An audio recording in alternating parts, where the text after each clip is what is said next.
Ethan Parker considered himself a smart shopper. He prided himself on always finding the best deals online, whether it was electronics, furniture, or even kitchen appliances. So when the time came for him to buy a used car, Ethan naturally believed he could score a bargain through an online marketplace. Scrolling late into the night, he found what appeared to be a once-in-a-lifetime deal. The listing showed a small, compact car in bright red, perfect for commuting to work. The photographs were slightly blurry, but the description read, "Runs great. Only minor scratches. Fun to drive."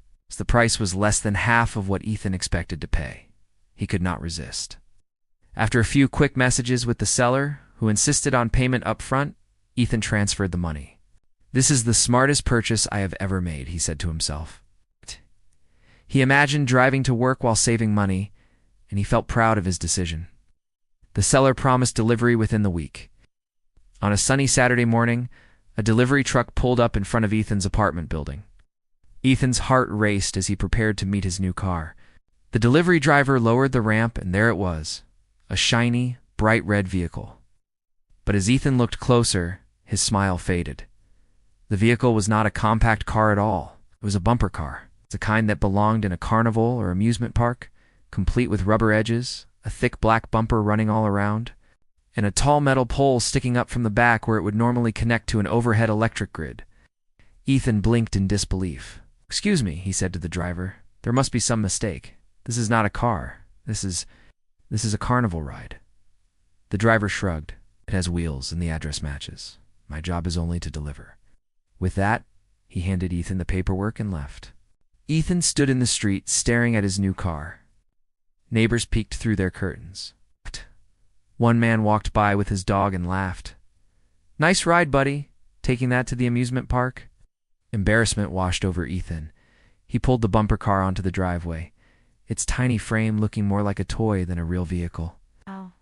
Determined to prove he had not wasted his money, Ethan climbed inside.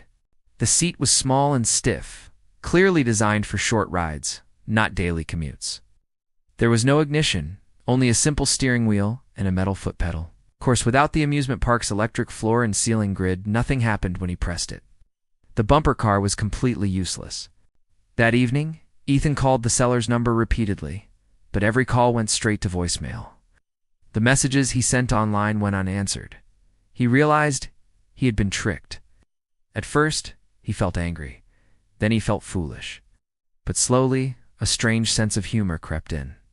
He could not change what had happened, but maybe he could make the best of it. The next day, Ethan pushed the bumper car onto the sidewalk and posed beside it. He posted a picture online with the caption, "Just bought a used car. Oh, the mileage is low, but top speed is about 2 miles per hour." The photo went viral. People around the world shared it with laughing emojis and playful comments. "The safest car ever," one person wrote. Another added, "At least parking will be easy." Soon, neighbors began asking if their children could sit inside the bumper car for fun photographs. Ethan agreed, charging a small fee as a joke. What started as a prank turned into a small side business. Families lined up on weekends for bumper car selfies. Ethan's story reached a local news station, which invited him to share his experience. Sitting in the television studio, Ethan recounted the entire ordeal, from the excitement of the online listing to the crushing disappointment of the delivery. He ended the interview by saying, "If you are going to buy something online, read carefully, double-check everything, and never ignore the small details. Otherwise, you might end up with a carnival ride in your driveway." The audience laughed, but many nodded in agreement. His tale became a cautionary story about online shopping. Despite his positive attitude, Ethan still needed a real car. So he returned to the marketplace, this time far more cautious. He inspected listings carefully, asked for video calls with sellers, and insisted on paying only after he saw the vehicle in person. Eventually, he bought a modest sedan that actually worked. Yet even after owning a functional car, he kept the bumper car. It became a neighborhood landmark. Friends often teased him by asking, "Are you driving the sedan today, or the carnival special?" Ethan always smiled and replied, "Both are priceless in their own way." Over time, he grew thankful for the mistake. The bumper car reminded him to laugh at life's surprises, to be more careful with money, and to share stories that bring people joy. One summer, Ethan even rented out the bumper car to a local fairground as part of a photo nostalgia booth.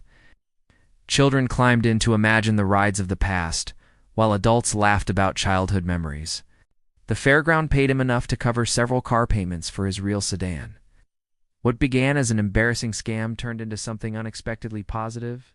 Ethan had lost money, but he had gained a unique story, plenty of laughter, and a reminder that sometimes life's mistakes can roll into new opportunities.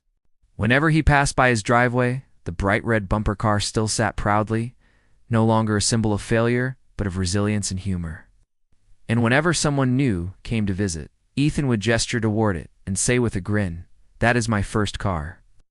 She does not go very far, but she always takes me where I need to be, to a good story."